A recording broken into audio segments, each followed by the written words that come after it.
What's going on, everybody? Welcome back to Talkin Sports with Jake. Hope you're all doing well. We're going to start with doing my off-season preview series, continuing that in the NFL. We are going to head to the NFC South today, so we are almost done with this series. Hopefully tomorrow I can wrap this up. We're going to go to the NFC South, starting with the division winners, the Tampa Bay Buccaneers. So the Bucs are set to not have too much to work with in cap space. They're only going to have that once Mike Evans' $13 million salary voids in the new league year. They're only going to have a little over $24 million in cap space to work with. So in terms of what Tampa Bay needs to look at, they definitely need to prioritize the defensive side of the football for sure. That should be a major need for them. They have plenty of firepower offensively. Baker Mayfield wasn't great in the second half last year. I think he will play a little better as long as he's fully healthy, and he's playing through some ailments last year. Was maybe MVP of the league first 6 weeks of the season, about the first half of the season. But they got to get better defensively. They need a legit edge rusher over there. Don't really have it. You have an elite nose tackle over there in Vita Vea. Kalijah Kancey from our first round was there as well, but need to improve off the edge as well.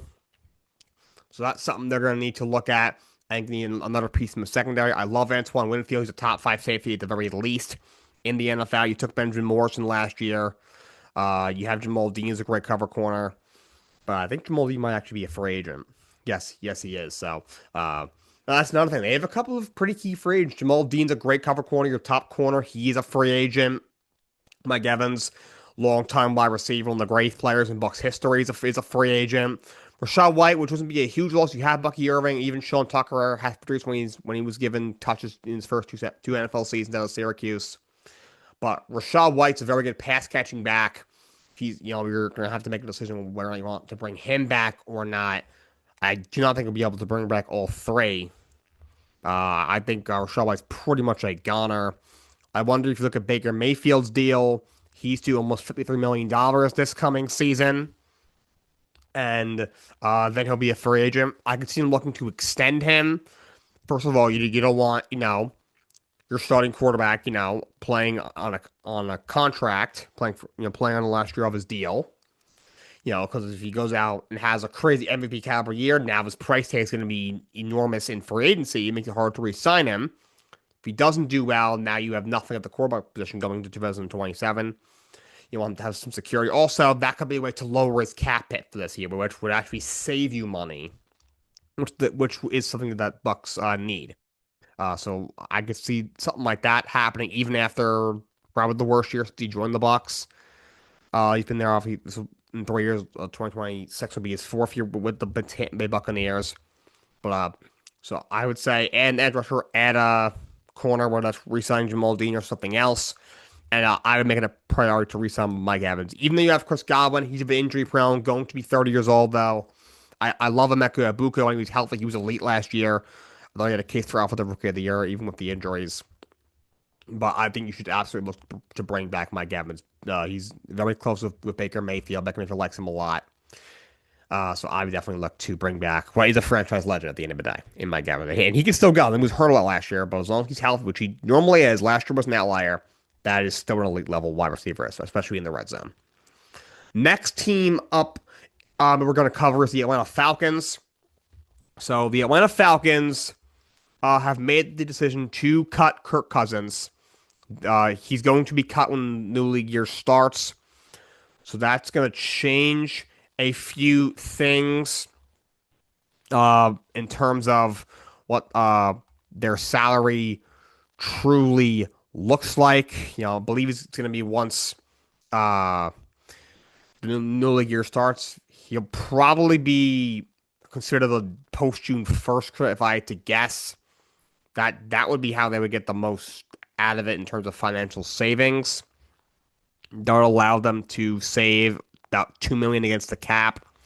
They can avoid that guaranteed money that's going to hit next year. That's why they retooled the deal last month. They would have like $35 million in dead cap over the next 2 seasons. Most of that will be this year, but for for the Falcons and GM, Ian Cunningham, it's not his fault. He didn't give out that $180 million deal. He's got to do what he has to do. You got to look at the quarterback position. They got to make a decision. Obviously, new staff coming in with Kevin Stefanski. Do you want to give Michael Penix another season? I think you got to bring in somebody. The guy is going to be 26, and he's only going to his third NFL season. He hasn't even put a full year of games yet. Hasn't looked great. So many knee problems. I don't know what you're expecting out of the guy. You at least got to have another veteran there. I get you letting go of Kirk Cousins, 38 years of age, who's going to be due almost, $25 million. And 2027, that salary would have been ugly. I get you got to look at the long-term picture here. You also got to remember, they have just under 24 million in cap space. That's not a whole lot to work with. So, and this team, I mean, they don't have a ton. It's actually a very strong roster. They're definitely a quarterback away, for sure. But they can maybe use one more edge rusher. I know James Pierce played well. Well, he played well, but he's going to be suspended for a long time. Probably going to get cut at some point. So you're going to need another pass rusher in there for sure. And you got to at least bring in some competition for Michael Penix. And you just have to have somebody there when he gets hurt, because I don't see him playing a full season really ever. So whoever comes in is going to tell him, I don't know if you're going to start week 1, but you're going to start a couple of games at some point. So they got to bring in another veteran quarterback in that room, and they should probably add an edge rusher considering the James Pierce situation. I see Atlanta Falcons. Now let's talk about the Carolina Panthers. Since they did the Bucs won the division. That's my fault. I'm thinking because the Bucs win it every year, but this year they collapsed. This year the winner was the Carolina Panthers. Carolina only 8-9, but won the division. The division is so bad. They only have about $7 million in cap space. So, not a whole lot to work with, but they have to continue building for Bryce Young. I liked this team. They got a good young core. I'm not sold on Bryce Young. I wasn't sold on him coming out. Still, I'm not sold on him. That being said, he was the first overall pick a few years ago. He's made some small strides. They're going to roll with him. There's nothing anybody can do about it. But they're going to have to another receiver. I like Ted McMillan a lot. I think he was the right choice for Offensive Rookie of the Year. He had over 1,100 yards last year as a rookie. And offensive was pretty run-centric. That's pretty impressive. He's really good. But they need to add another receiver. I think Wanda Robinson will be an excellent addition to this team. Or Alec Pierce. Not sure they can afford either, but if they can find a way, those would be two excellent additions to the Carolina Panthers. For sure. And, I love their defense. I would like to see them add one more really good pass rusher. They were great defensively last year. I like the unit, but I think they should add one more really good pass rusher, and then need to make a decision on whether or not they trust Chuba Hubbard to be their full-time back. I would.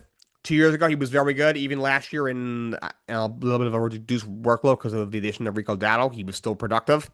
But Rico Dowdle, who I don't think wants to resign, he did say, his minimized role down the stretch is going to play a role. So if I had to guess, he's going to leave in free agency. But he was very good last year when he got reps. So I would at least approach him about say, hey, if you want to come back, well, let's work something out. I would think they need to make a decision on that. But if not, use the whatever $8 million you're going to spend on him and put it somewhere else. Put it into the wide receiver position or put it into the edge rusher position. Those are definitely their two biggest needs heading into the offseason. And lastly, we're going to cover the New Orleans Saints. The Saints are in cap hell for like the 24th or something year in a row. For like my whole life, they've been in cap hell. Cameron Jordan's deal is going to void as well, which is not going to void, but Cameron Jordan's deal. So yes, it is going to void. So they have a bunch of stuff that they're going to void. That's Cameron Jordan, who is a Saints legend, but he's 37 years old. Demaro Davis has been there a long time. He's also 37. And Taysom Hill, who is obviously, he's already 36, which is kind of weird to think about. But, like backup quarterback / tight end / just everything. Gadget player. So right now, they're almost $44 million over the cap, which is the third worst mark in the league. However, they are going to get probably just under the cap by the time a new league year starts with the... so they're right up against it. So I'm not sure what they're going to do, especially since Chris Olave probably needs a long-term extension. Maybe you can try and move some money around. I could see maybe Alvin Kamara getting traded. He's going to be 31 years old. But look, this team isn't great. Still an older roster. But Tyler Shuck played well down the stretch. He's going to get a chance. But you got to find a way to get a legit number 2 wide receiver, especially after trading away Rashid Shaheed at the trade deadline. You got to get somebody next to Chris Olave. Keep building on that young offensive line with Eric McCoy and Cesar Ruiz and all them. Got to keep building. And you need a good young pass rusher in there. I have a feeling Cam Jordan re-signs a 1-year deal with the team. I can see Tomorrow Davis doing the same. But you got to get another pass rusher in there. And the draft's going to be key because they're not going to have the funds to redo a whole lot in free agents. They got to kill this draft as well. For move on to the next segment, Minnesota Vikings are going to cut running back Aaron Jones and defensive tackle Javon Hargrave, assuming they can't find a trade partner, which is unlikely at this point.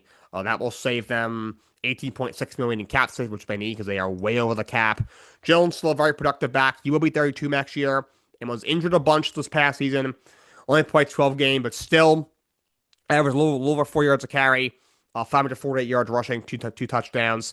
Year prior, he was fully healthy, ran for over 1,100 yards and 5 touchdowns. Also had 51 catches of 408 yards. So when healthy, he is still a very solid running back, which should be a star somewhere. With the running back market in free agency growing kind of thin. I know this draft class is pretty good. Jeremiah Love will probably be a top 10 pick. This kid, Mike Washington, had a great combine. He'll probably be a first-round pick as well. But in free agency, Breece Hall's probably getting tagged by the Jets. Dallas already re-signed Javonte Williams.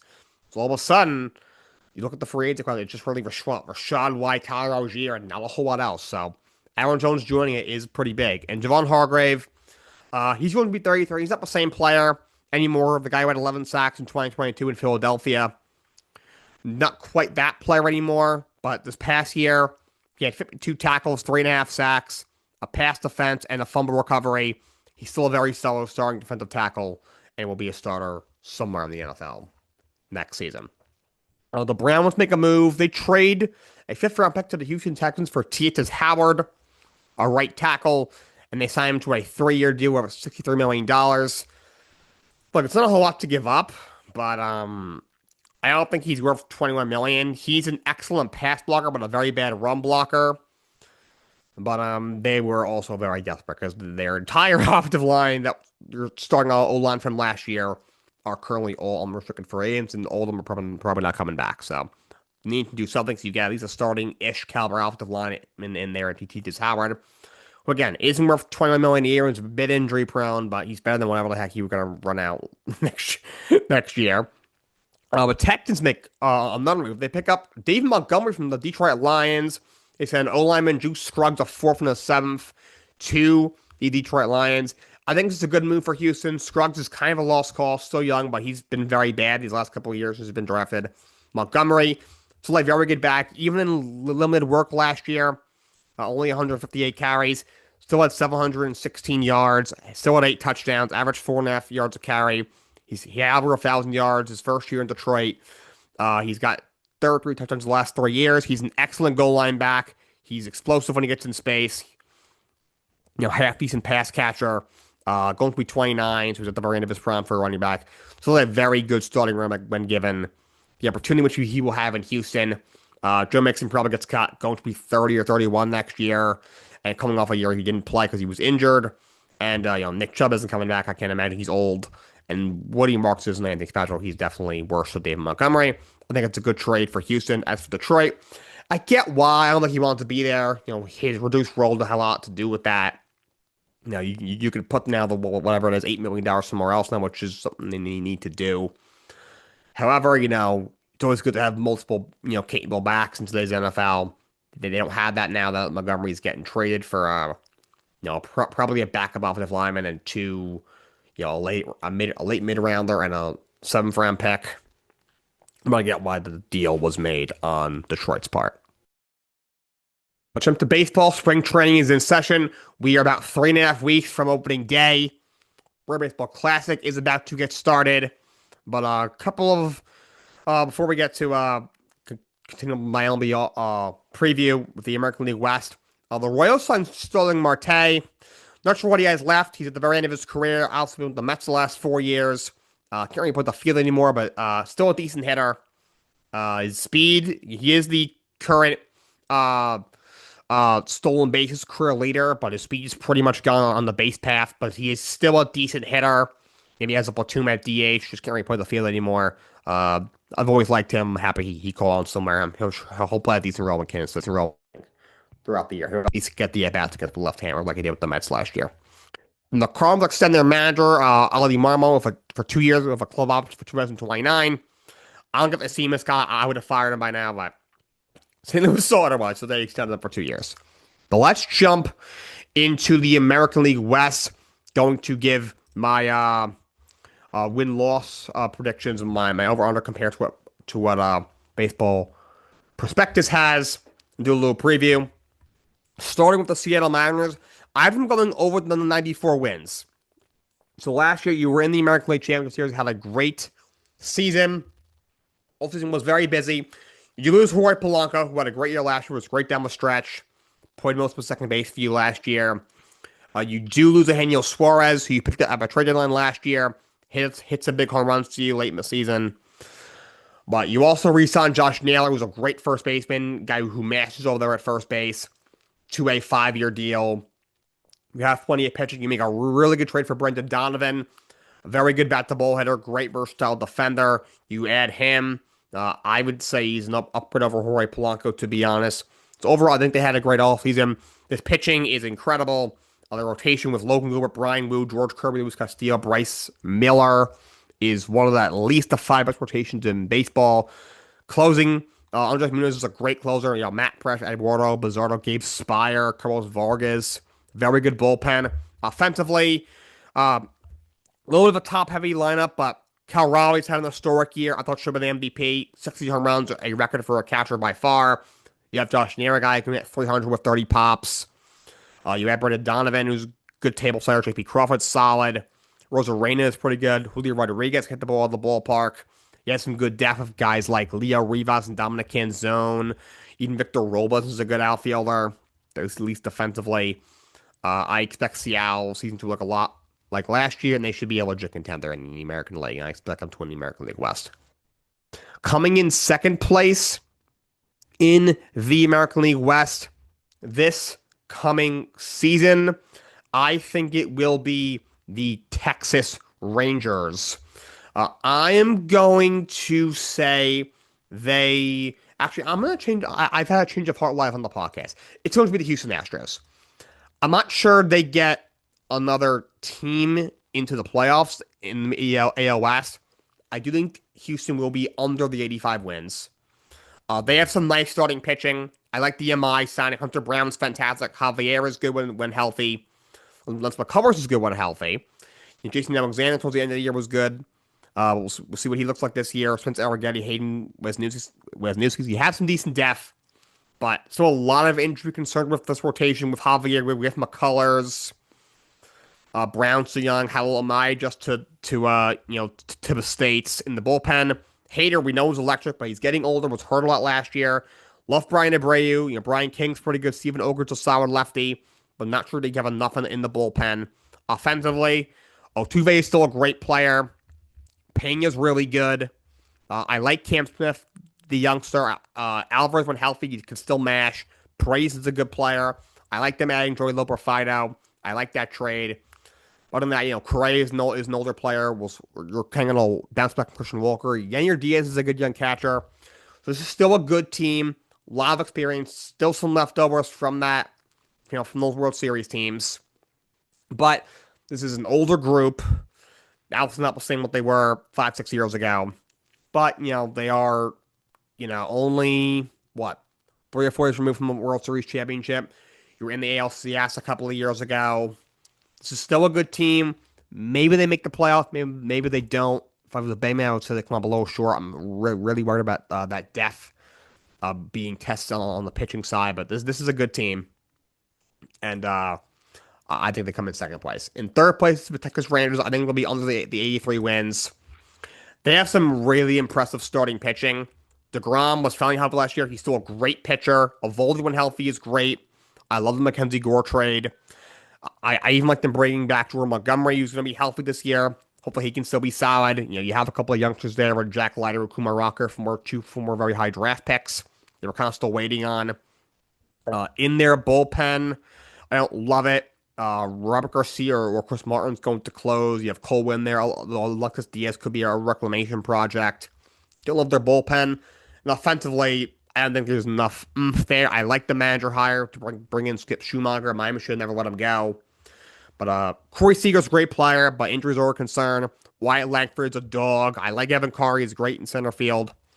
You add Brendan Nimmo. He's still a solid hitter. Jock Peterson's got some power, but he can't really hit against the lefties. You don't know what you're getting from Jake Berger. You're gonna get no offense out of the catcher spot from Danny Jansen and Kyle Hikashoka. And a lot of young guys you're counting on to step up. Josh Smith, Ezekiel Duran. We still are waiting on Josh Jung to stay healthy. So I don't know if they have enough offense. And health is a concern. If they stay healthy and they get enough out of their bats, this could be a playoff team, but that's the best case scenario. I think they'll be a little bit short. They'll be about 500, probably maybe a little bit under. In fourth place, I have, I guess, the Sacramento A's. They're at 76 wins. That's the over-under. I'm going to take the over. Not by much, but I think they grab the over. I know they're pitching. You look at it, it looks a little bit ugly. But I think Sevy pitches a little bit better this year.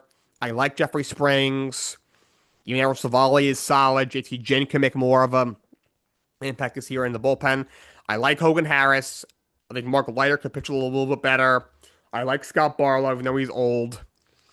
So I think it's a little better than it looks. Offensively, I think they're going to be a lot of fun. Nick Kurtz is a stud at first base, as is Jacob Wilson at shortstop. Tyler Strostrom's great in the outfield. A lot of young talent. Lawrence Butler as well. Denzel Clark is a platinum glove winner in center field. Brett Rooker is a dog, really underrated player. You had Jeff McNeil, still a decent hitter. I like Zach Geloff. I still believe in Shea Langeliers behind the plate. I think this is going to be a really exciting young lineup of Darnell Hernaiz will make an impact for sure. I think that kid, what's his name? That they got from AC Miller from San Diego, Leo. I think he comes up at some point this year and makes an impact. So I think the A's are actually going to continue making strides. Won't make the playoffs, but a step in the right direction. And in last place in the American League West, it'll be the Los Angeles Angels. This is going to be a bottom 5 team in baseball. If you look at this team looks really good if the year was 2017. Their ace for now is Yusei Kikuchi, who isn't a bad pitcher. He's a solid 3. To me, he's like Mikhail Bridges, like when he was with the Nets and they go into the Knicks.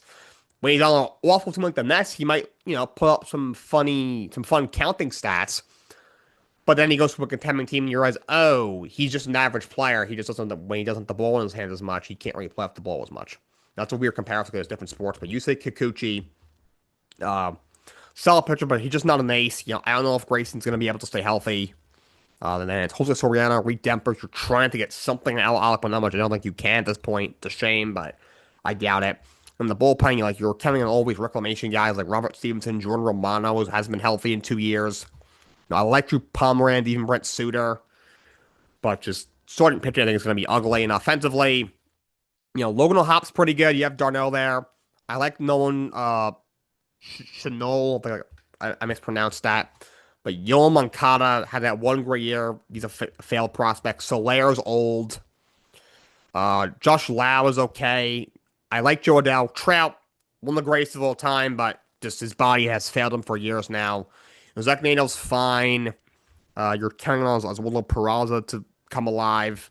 This is not going to be a good baseball team. They're going to lose at least 90 games. I have them going under on the 66 wins for this coming season. Let's recap the Elimination Chamber, which to me was kind of awful, to be honest.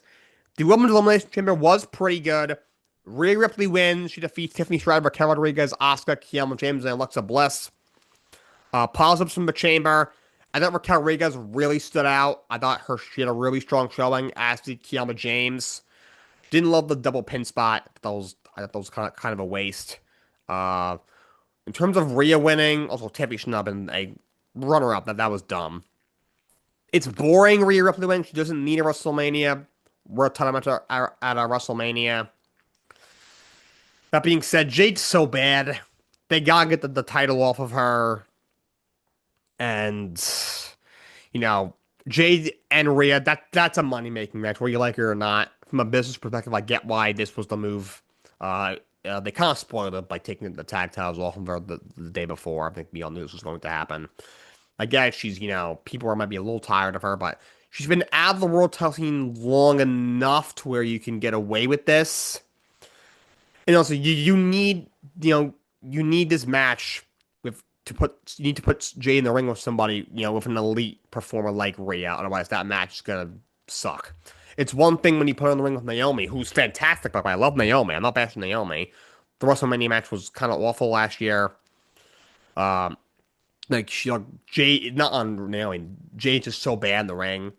It makes it hard to tell a compelling story when we all know it's going to be just 10, 12-minute kind of stinker because it's just not going to be an exciting match. At least if Rhea, you'll get people excited for because of the names that are involved. The build should be pretty good. And maybe someone gets added into the match. I don't know. Sky, Short Flair, Alexa Bliss, you never know. And the match will be at least better than would have been if it was somebody that might be more interesting, like a Raquel Rodriguez or Alexa Bliss. Nothing against those two ladies. Alexa Bliss is one of the greatest of all time. I love Raquel Rodriguez, but you gotta put Jade in there with like a megastar like Rhea. Otherwise, the build's gonna feel off and the match is gonna be really bad. Women's Intercontinental Championship: AJ Lee against Becky Lynch. This is a really good match. AJ Lee wins the IC title. Good for her. First single time in 11 years. Obviously, first since she came back. Good for her. Great moment for AJ Lee. This was a really good match. They told a really good story, miss. After Jessica Carr being the referee, but was great. I expect this to continue. This feed to continue until WrestleMania. This match proved why Becky Lynch is truly the greatest of all time, by the way. But kudos to AJ Lee. She wins. CM Punk against Finn Balor. I mean, good match, but just boring. We all knew what was going to happen. CM Punk kind of cool, fancy in Chicago. There's some cool spots in this match. Overall, was a good match, but ending was kind of boring and just we all knew what was going to happen. The men's chamber was absolutely brutal. It's just felt off. Like Randy Orton had like a weird spot where he just kind of like fell down. Then LA Knight botched a move. He might have gotten hurt. I'm not sure what that was supposed to be. Logan Paul eliminating half the people in this match, especially since they were Trick Williams, Javon Evans, two up-and-coming stars who are young, and then LA Knight, who were just waiting on WWE to push this guy. That was terrible. However, and again, the method being some stooge at first was stupid. And then eventually it was Seth Rollins, which got a great pop. Happy he's back. But stop pretending like we're surprised. We all knew it was him. But very happy that Randy Orton won, not Cody Rhodes. Cody's now in a title match with Drew on SmackDown. I don't understand it. And he'll probably be in the WrestleMania match with Drew somehow. But I'm very happy for Randy Orton. Drew against Randy should be a great match, and there might be some other people added into the match as well. But the match itself was very, very bad. And Danhausen, yikes, that was terrible. He got booed out of the building. Most people don't know who he is. I mean, he's pretty funny, but like, I guess, who knows, maybe they think, all right, we got R-Truth on SmackDown, we'll put Danhausen on Raw to be a comedic act, but you hyped up the crate too much for it to be freaking Danhausen. The way that they reviewed him was stupid, having like all like these other lookalikes come out along with him. It was just dumb. It was very, very stupid. And I don't see how he can recover from that. But that's the Elimination Chamber. That's all I got for you guys today. Till next time, so long. Have a great day.